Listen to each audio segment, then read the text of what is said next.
G'day gorgeous people, welcome back to my kitchen, or rather less my kitchen but more my garden, because we are going to pilfer Mother Nature's pantry for some ingredients for today's recipes. And anyone who knows me knows that I'm a huge advocate for sustainable gardening, and truthfully there's nothing more sustainable than your own aquaponics setup. So I've got aquaponics here and we are going to harvest some veggies, some herbs.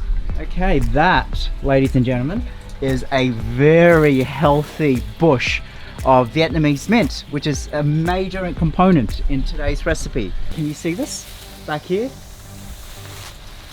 This is galangal, and it's also a very important ingredient in a lot of Malaysian recipes. So let me go and harvest some.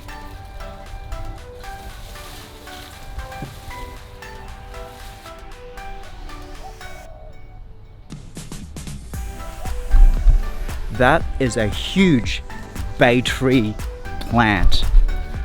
Ooh, let's get some bay leaves. There we go. The next herb we need is this serai, or lemongrass. River. I apologize if the image is a little blown out. I don't have an ND filter for the current lens. That's actually on order at the moment, but this is the final ingredient. Kaffir lime leaves. So let's pluck a few.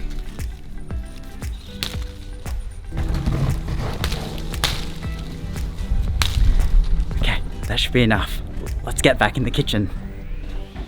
Oh geez, I forgot one more ingredient. Oh, I stepped in dog poo.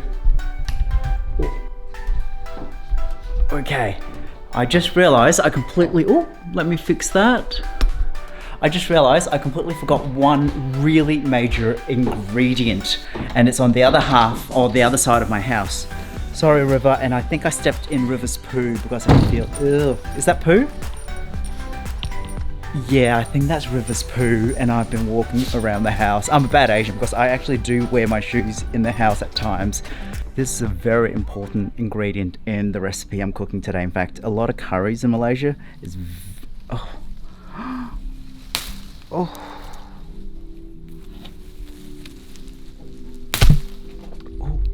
knocked the screen, the monitor, whatever, the lens. Okay, got my curry leaves. Oh, that smells amazing. Nothing better than the smell of real curry leaves.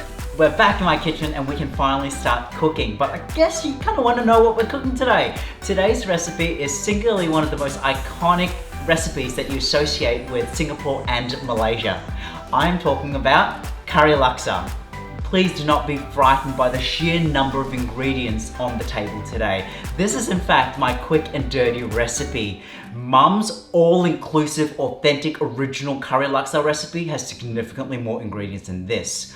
As you saw, a lot of the fresh herbs we're using came from my garden, whether it's in the traditional ground or in my more sustainable aquaponic setup. In Malaysia, in Southeast Asia, we have lots and lots of different types of curry powder. There isn't just one curry powder. Like here in Australia, when you think curry powder, you think Keen's curry powder. But in Malaysia, there are hundreds of different varieties. You have very specific ones for certain types of fish, for chicken, for beef, for mutton, for vegetables, for sambals. Now, curry laksa, like its namesake, uses a curry base. And what I'm going to show you today is a curry base which you can use across a whole range of different Malaysian curry dishes. In fact, my partner asked me to cook a chicken and potato curry, so I'm making double the amount of required curry paste so that I can prepare that for our meal plan next week. Hands up all those with a pantry full of really old spices. Now, you and I, we have all bought spices to cook one or two dishes, and they've just kind of been left in the back of the cabinet or the pantry and you've forgotten about it. But all of a sudden, Tim comes with a brand new recipe asking you to use these spices. Now, if you smell them, you've probably noticed that it's lost a lot of the fragrance and potency. So what I'm going to show you today is how to revive and bring back a little bit of life to some of these older spices.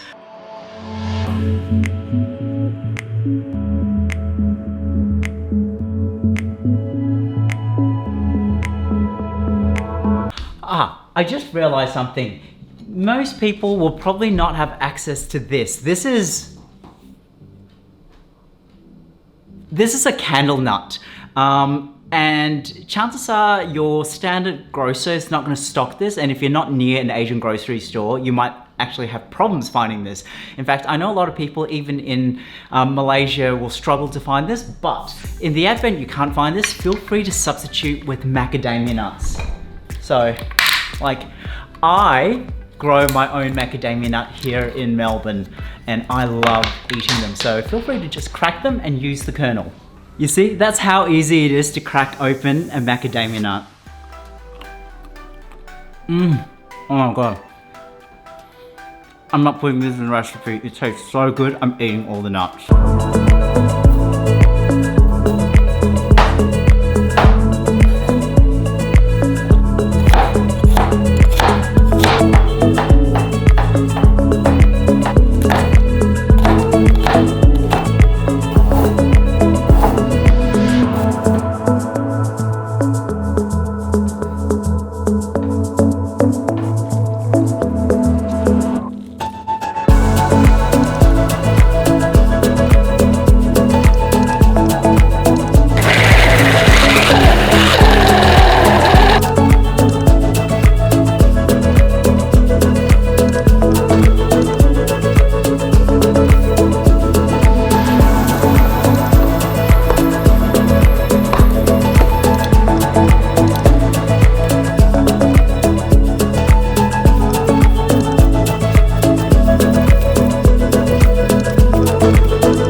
Now it's time to make the broth. I am keeping it dead easy today. I'm actually using a boxed stock. I'd ordinarily recommend you use a chicken broth, but seeing as I completely flipped out, I only have beef stock. If you ask my mum, she would make two broths. One out of chicken bones and carcasses, and the other one out of prawn shells and prawn heads. And then she'll combine both of them together to make the most incredible, luscious master stock. But I just don't have the time or inclination to do that today. And I think most of you probably won't have that either. So all we do now is get the stock,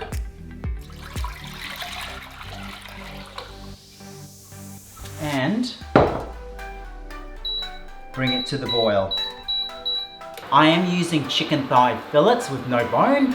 And once again, if mum was watching this, she would recommend that you use chicken with bone in it because it's going to give more flavor and you can boil it longer. Okay, now the stock is at a heavy boil. Put the temperature down to low and then add in your protein.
Oh my god, I haven't had breakfast or lunch and I'm absolutely starving. Talk about the perfect meal to break my intermittent fast.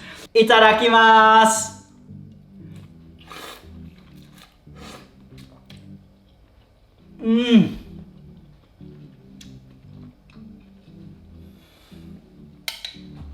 This is the flavor of escapism. This is the flavor that I traveled on during the 6 months of lockdown here in Melbourne, Australia. This is what allowed me to manage my sanity, because through flavors like this, I was able to escape my lounge room, I was able to escape my house, and I was able to escape the repetitive, mundane. This is amazing.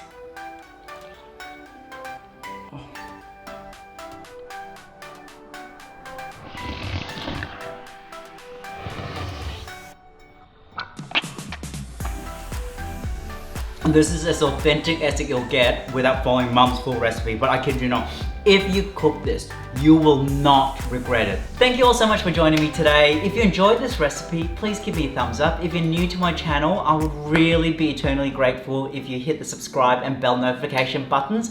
And I would love it if you left me a comment if you're gonna try this recipe, or if you already have tried this recipe, let me know how it went. Hit me up on Instagram and on Facebook. I will see you next recipe. Hooray!